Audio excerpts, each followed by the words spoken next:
Recuerda que el siguiente programa es clasificación B, para mayores de 14 años. Fin América, la vida hecha en barro.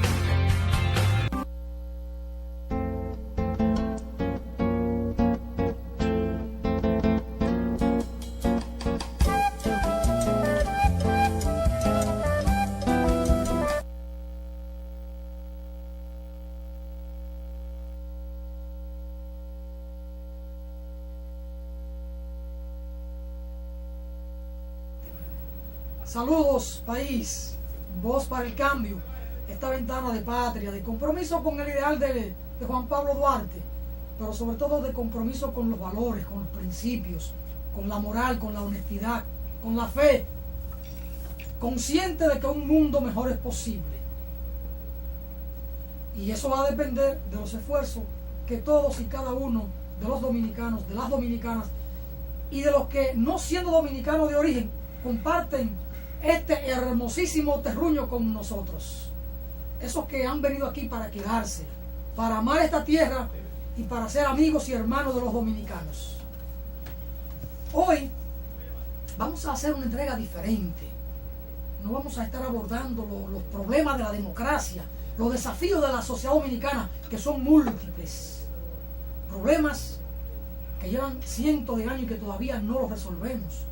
Problemas en los que Juan Pablo Duarte puso el dedo en esa llaga, o Gregorio Luperón, o Francisco Alberto Camaño de Ño. Pero siempre en la vida hay que hacer espacio para otras reflexiones. Reflexiones hondas, reflexiones del alma, reflexiones del espíritu, de esas ideas que trascienden. Hoy vamos a conversar con el pastor Aldeber Duque, que está regenteando, si vale la palabra, la Iglesia Pentecostal Unida Latinoamericana, que tiene su asiento en esta comunidad del Ensanche Osama y el municipio de Santo Domingo Este, ahí en lo que llamamos el Farolito. Siempre lo mencionamos porque es una iglesia que se enraiza en los valores y en la fe, con una conducta, con una espiritualidad, que aquello hay que observarlo y hay que compartirlo. Así que vamos a hablar de tema de fe, de tema de valores, de familia, y esas cosas que son tan importantes. Cuando el pastor Aldeber llegó al estudio, me decía: le traigo un regalo, algo que usted debe llevarse, porque acaso usted se lleva los materiales o se lleva un título cuando se vaya de este mundo físico. Yo decía no, pero hubo que interrumpir la conversación. Vamos a hablar de esas cosas, pastor. Saludos, nos alegra que esté con nosotros y muchas bendiciones para usted, para todos los feligreses de la iglesia y para los que nos ven, para los que nos siguen siempre en esta ventana de patria. Pastor, bienvenido, nos alegra que esté con nosotros. Bueno, y a ver si usted me detalla un poco así el regalo que dice que me tenía a mí y a los míos, ¿no? A los que nos siguen. Bueno, un saludo para todos, muy buenos días. Los saludo en el nombre de Jesús y agradezco a Alfonso la invitación a este programa, que esta mañana, por la gracia de Dios, pues podemos compartir y podemos traerles buenas noticias en medio de tantas malas noticias. No, el regalo es espiritual. Realmente a veces estamos tan preocupados por las cosas materiales que se nos olvida que somos seres espirituales y que todo lo material pues hay que dejarlo un día.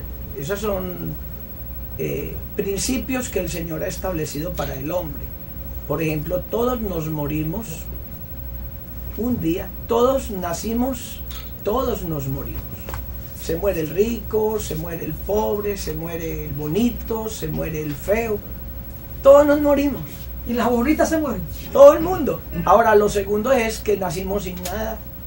Cuando el niño nace tratando de cogerlo todo. Tú ves un niño y el niño es tratando de agarrarse de todo, pero cuando ves un hombre que se está muriendo, muere con las manos abiertas, porque es la forma de decir: no me llevo nada. Entonces es muy importante saber que sí tenemos que llevar cosas, tenemos que llenarnos de Dios, tenemos que dar fruto espiritual, tenemos que andar por el camino de la santidad, agradar a Dios, servir a Dios, servir al prójimo y llevarnos frutos de vida eterna. Si nos convertimos a Dios, si andamos con Él, si le adoramos, si le servimos, tendremos entonces un futuro eterno maravilloso. Pastor, ¿qué es lo más importante para el desarrollo, el crecimiento? ¿La fe o la persistencia? Bueno, las dos cosas son muy importantes.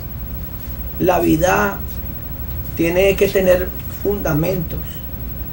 La fe es importante, pero hay que tener en cuenta en quién ponemos la fe.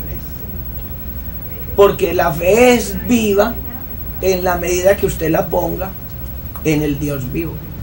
Si usted pone la fe en un ídolo o en un hombre, su fe va a estar condicionada a eso y va a estar muerta. Si la pone en algo muerto, su fe es muerta.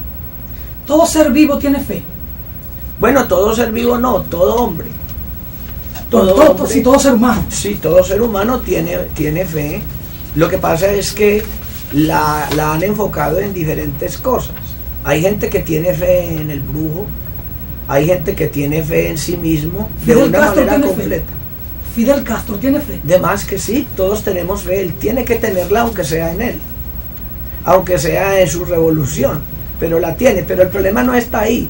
El problema está en que en lo que yo tengo fe sí me puede salvar. Yo quiero invitarlo, pastor, a ver unas imágenes con audio. Si el señor director la tiene lista, por favor. Estudiar o fe. Yo pienso que los desafíos se enfrentan teniendo fe. Una cosa va ligada con la otra. Si yo tengo fe y mi fe está bien orientada, porque fe tenemos todos, pero no todo el mundo tiene la fe orientada hacia un fin determinado. La mayoría de las personas tienen fe. Usted puede tener fe en el gobierno, en la patria, como yo tuve un profesor en la universidad que él tenía una fe y tenía fe política, por así decirlo. Él creía que el gobierno le suplía, era muy patriótico, y él decía que aquí había recursos para que todos fuéramos ricos, y tenía fe y comenzó a trabajar por el gobierno. Bueno, le puso el empeño. Cuando se dio cuenta que el gobierno era un negocio, entró en una depresión y no quería comer, no quería dormir. Eso le dio durísimo, se adelgazó, casi se muere, y se dio cuenta que él tenía fe. Sí, claro, tenía fe, y su fe era bonita, pero no estaba bien orientada. Por eso yo considero que la fe, aunque todos tenemos fe, tenemos que orientarla en algo que no se mueva. Y esa fe que no se mueve debe estar en Cristo. ¿Por qué? Porque Dios es un ser superior que siempre va a estar ahí. Si yo tengo a Dios como mi foco de vida, como ese baluarte en el que yo me refugio y en el que yo me baso, cualquier reto de la vida para mí va a ser posible. ¿Por qué? Porque mi fundamento nunca se va a mover. Si yo quiero conseguir un trabajo, si yo quiero desarrollarme como persona en la vida, pero mi fe está puesta en Dios, pues se va a dar. Y si no se da por el medio que yo pensaba, por ejemplo, si hay una persona que estudia medicina y quiere ser médico y lucha por ser médico, y de un momento a otro pues se le muere el papá, la mamá, no puede trabajar y estudiar y se le va ese sueño de vida, pero tiene al Señor en su vida, tiene la mirada puesta en Dios y su fe bien orientada, no se cae. ¿Por qué? Porque Dios lo va a sostener, porque va a tener esa fe de que Dios lo va a sacar adelante, y tarde o temprano esa esperanza y esa fe bien orientada lo va a ayudar a salir a flote, Por eso para mí es tan importante tener la fe en Dios, tener la fe en algo sólido, porque la fe siempre se tiene. Aún el ateo tiene fe. Aún el ateo tiene fe, porque es que yo siempre analizo que hemos visto y el contenido de las palabras, las expresiones de Lili.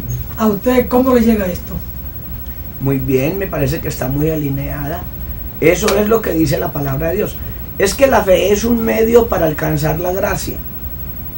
Realmente lo que a mí me salva es la gracia de Dios. La gracia es el don inmerecido de Dios para el hombre. Yo no merecía ser salvo porque yo estaba perdido, porque yo pertenecía a una raza caída. Hemos pertenecido siempre a esta raza. Pero Cristo murió por nosotros, pagó por nosotros, se entregó por nosotros, y la fe que yo tengo es el medio para yo poder alcanzar esa gracia y lavarme en su sangre y convertirme a su nombre y ser salvo. O sea que la fe es un medio. En sí la fe sola no me salva. Pastor, si yo le pregunto a usted en este momento si hay razones para creer en la Biblia, ¿qué usted me dice? Absolutamente. La Biblia es un libro completamente científico. Mira, primero la gente hacía investigaciones para descubrir si la Biblia era verdad. Los descubrimientos arqueológicos y los estudios que se han hecho sobre la Biblia han demostrado que es un libro tan eficiente y tan real que muchos arqueólogos y científicos han buscado civilizaciones basados en lo que dice la Biblia y las han encontrado. Las han encontrado. Por ejemplo, el libro de Génesis habla de una guerra que tuvo Abraham con unos reyes y decían los arqueólogos, pero no se ha podido encontrar nunca rasgos sobre esto. Y comenzaron a investigar más o menos las posiciones, los lugares geográficos y han encontrado que fue absolutamente así. Nota, eso lo encontraron por lo que dice la Biblia. O por ejemplo, ¿qué me puedes decir tú de los descubrimientos de Qumran que se hicieron en el 1948? Donde encontraron unos rollos allá cerca del Mar Muerto, que al estudiarlos, al descubrirlos, concordaban completamente con el Antiguo Testamento. Y esto ha demostrado la veracidad de las Escrituras. A medida que los hombres han tratado de negar la verdad de la Biblia, al contrario, han ido afirmando que la Biblia es un libro absolutamente real. ¿Es posible que los muertos vuelvan a vivir? ¿Hay vida después de la muerte? Claro, hay vida después de la muerte. La palabra del Señor dice en Hebreos capítulo 9, verso 27 y 28, dice: está establecido para los hombres que mueran una sola vez y después el juicio.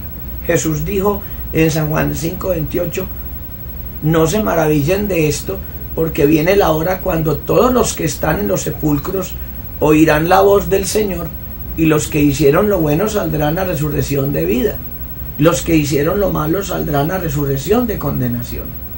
Hay vida después de la muerte, y tú mismo, Alfonso, te das cuenta que eres un ser espiritual. Tú tienes muchas cosas que son intangibles. Por ejemplo, los sentimientos. ¿Dónde los tienes? Tu conciencia, cuando haces una cosa mala, cuando maltratas a alguien y dices, hombre, yo no debía haberlo maltratado, y sales con ese problema de conciencia. ¿Dónde tienes la conciencia? O, por ejemplo, la misma razón para pensar lo que es bueno, lo que es malo, para hacer las cosas como conviene. Todas esas cosas, nomás ponte a pensar el día que tú conociste a tu esposa. Una muchacha que pasó de pronto que no la habías visto nunca y de pronto te pareció linda, hablaste con ella y de pronto Alfonso dice, estoy que me muero de amor.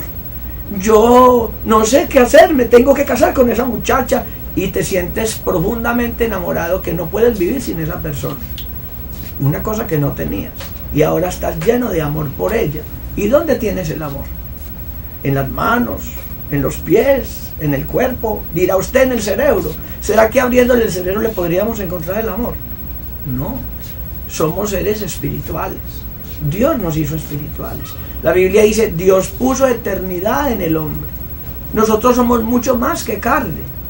El Señor dijo, no solo de pan vivirá el hombre, sino de toda palabra que sale de la boca del Señor. ¿Cómo es posible, Alfonso, que nosotros nos hayamos ocupado solamente de las cosas materiales? Yo me quedo admirado la preocupación del hombre por las cosas materiales y la despreocupación por las cosas espirituales, la despreocupación por los valores, la despreocupación por la búsqueda de Dios.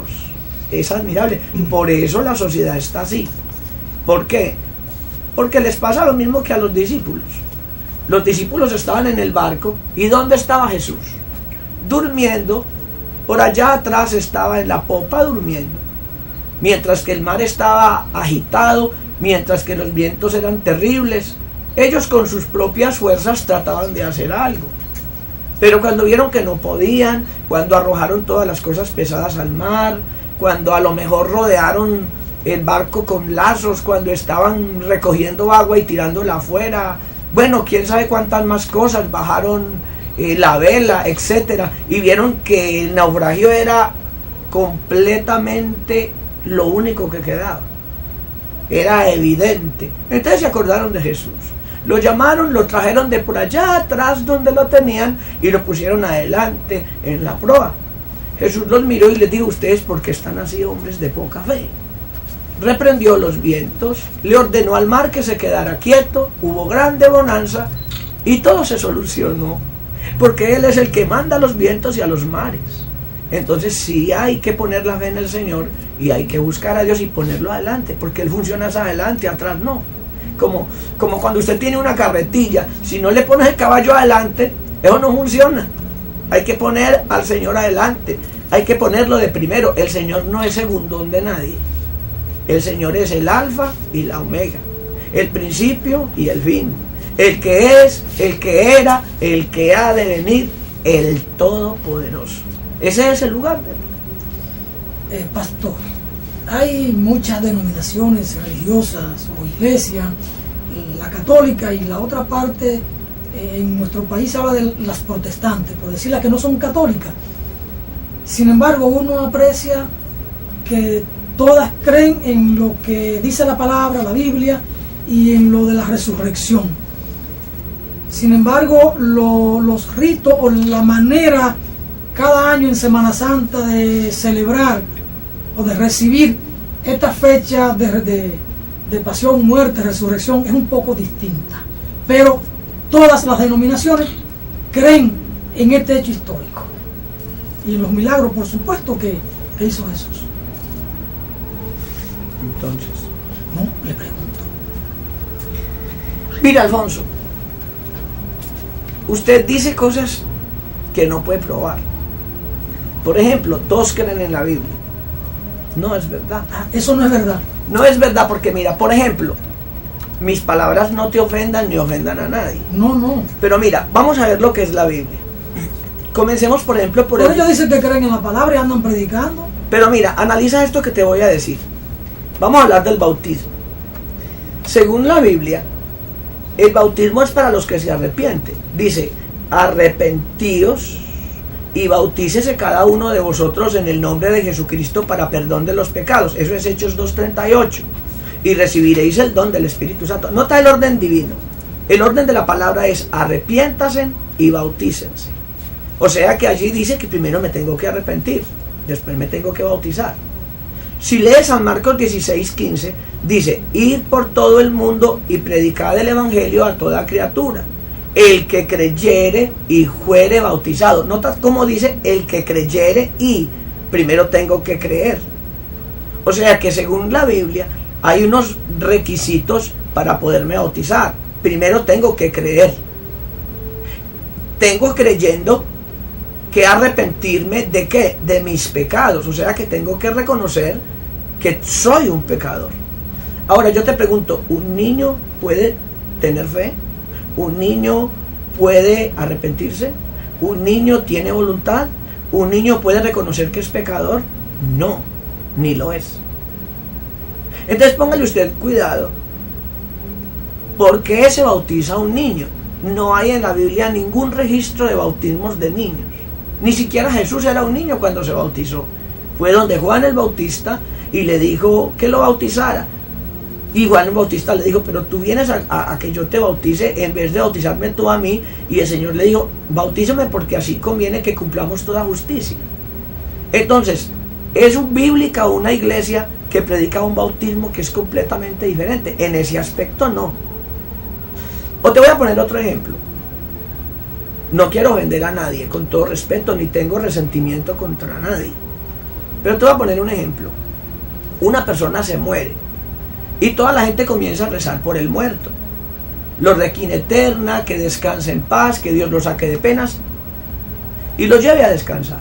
Esa es la doctrina que nosotros conocemos como el purgatorio, que cuando una persona se muere, va al purgatorio con los rezos, los responsos, las velas y los sacrificios que hacen los que quedan vivos, puede lograrse que un día salga del purgatorio.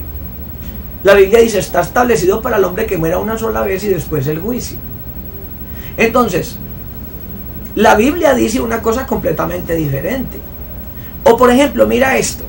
Si tú lees 1 Timoteo capítulo 3, verso 1, dice, palabra fiel, si alguno anhela ser obispo, buena obra desea. Pero es necesario que el obispo sea irreprensible, marido de una sola mujer. Nota cómo la Biblia habla de un obispo casado, no habla de un obispo soltero. Dice, marido de una sola mujer. Y entre todas esas cosas que ordena, usted sigue leyendo y dice, que gobierne bien su casa, que tenga sus hijos en honestidad, con toda sujeción, porque el que no sabe gobernar su propia casa, ¿cómo pues cuidará de la iglesia de Dios? Habla de un hombre casado, no de un hombre soltero. Eso no implica que un soltero no pueda ser obispo, pero sí implica de que no se le puede obligar a todos los obispos que tienen que ser solteros, como lo hace la religión romana desde siglos. Podría ser bíblica una iglesia que contradice todos, y yo puedo decirte muchísimas cosas más. Por ejemplo, la palabra del Señor, si tú lees el Salmo 115, el Salmo 115 te habla solo. Hay gente que dice, no, es que la interpretan de otra manera. A ver, interprétame esto. Mira, dice, los ídolos de las gentes son plata y oro, son imágenes de hombres, tienen ojos y no ven, tienen boca y no hablan, tienen manos y no palpan, tienen oídos y no oyen, tienen pies y no andan, ni un murmullo sale de sus gargantas. Iguales de muertos a ellos los que los hacen, y cualquiera que confía en ellos. O sea que la palabra de Dios es frontal en decir que a Dios no le gusta la idolatría. ¿Y qué hacemos entonces con una iglesia llena de idolatría, que ahora, a pesar de que la ha mermado, sus altares están repletos de ídolos muertos que Dios aborrece? Y que la palabra del Señor dice, no te harás imagen.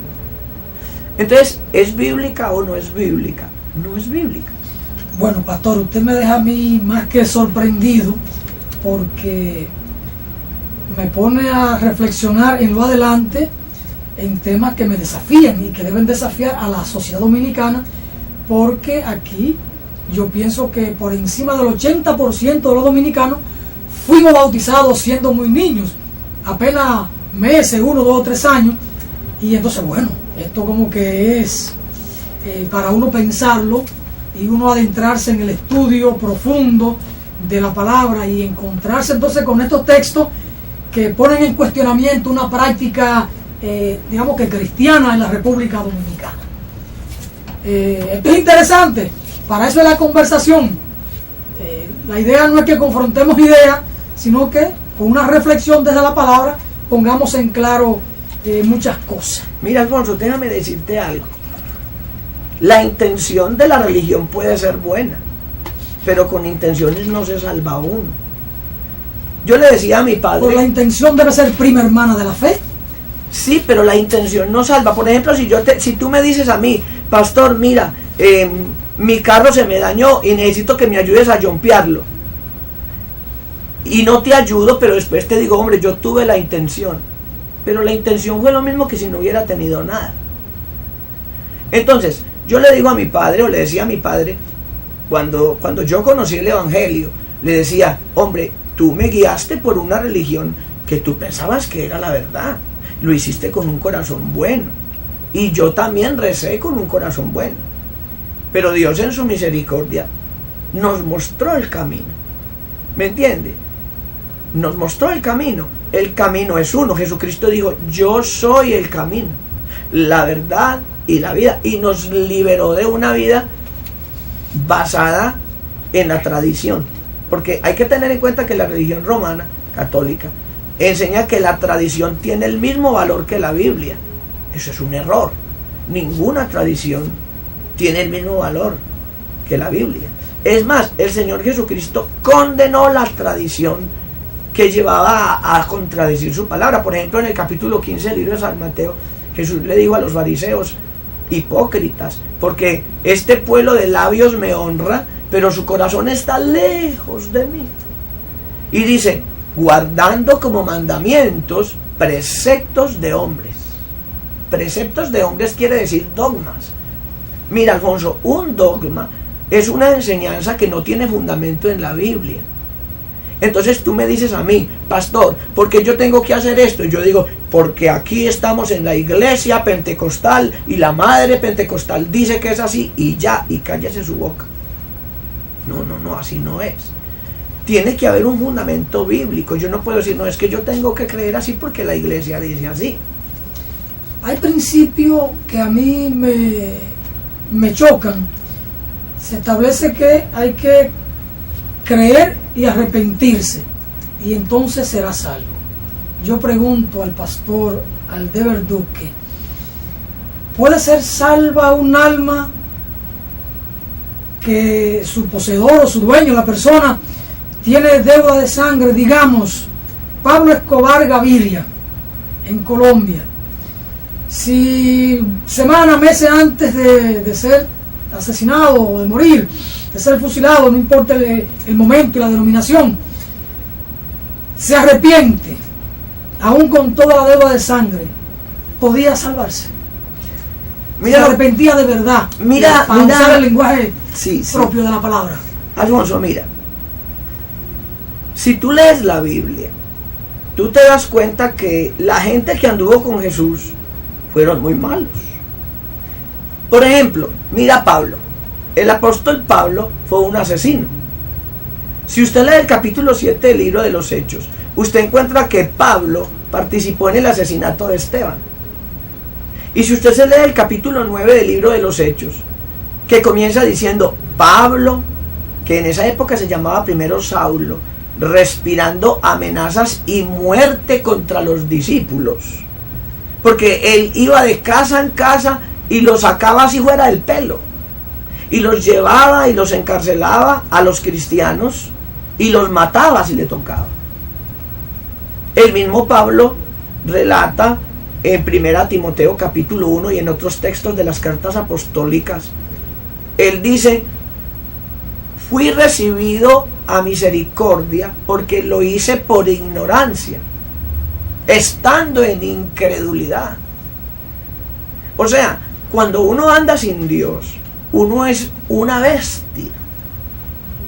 En eso yo digo, los hombres tienen razón. Lo que más se parece a un animal es un hombre sin Dios.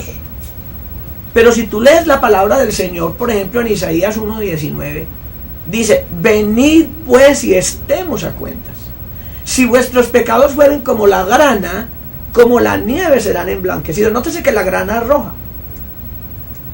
Luego dice: si fueren rojos como el carmesí. ¿De qué está hablando cuando dice que tus pecados son rojos como el carmesí? De sangre, de asesinato, de cosas que se hicieron por ignorancia malas. Dice: vendrán a ser como blanca lana. ¿Sí oye cómo dice? Si fueren rojos como el carmesí, vendrán a ser como blanca lana. Si quisiereis, si oyereis, comeréis del bien. Pero si no, si fuereis rebeldes, si tú no crees, si tú no vienes a Cristo, dice: seréis consumidos a espada. Porque la boca del Señor lo ha dicho. El Evangelio de San Juan capítulo 3 dice: esta es la condenación, que la luz vino al mundo y los hombres amaron más las tinieblas que la luz, porque sus obras eran malas. El que cree en el Señor Jesucristo, el que le obedece a Él, no es condenado. Pero el que no cree en el Señor Jesucristo para obedecerle y andar como Él manda, dice: ya ha sido condenado. No dice que se va a condenar, dice que ya está condenado. Porque la condenación, Cristo vino a salvar al hombre de una condenación que está ya. No es que nos vamos a condenar, no, el hombre ya está condenado. Como al hombre que lo condenan, le repito, como la persona que está condenada a morir en la silla eléctrica el 10 de mayo. Ya está condenado a morir en la silla eléctrica, pero todavía está vivo, ¿verdad? Hasta que no llegue el 10 de mayo. El hombre está condenado a ir a estar sin Dios, estar aislado por toda la eternidad. Está condenado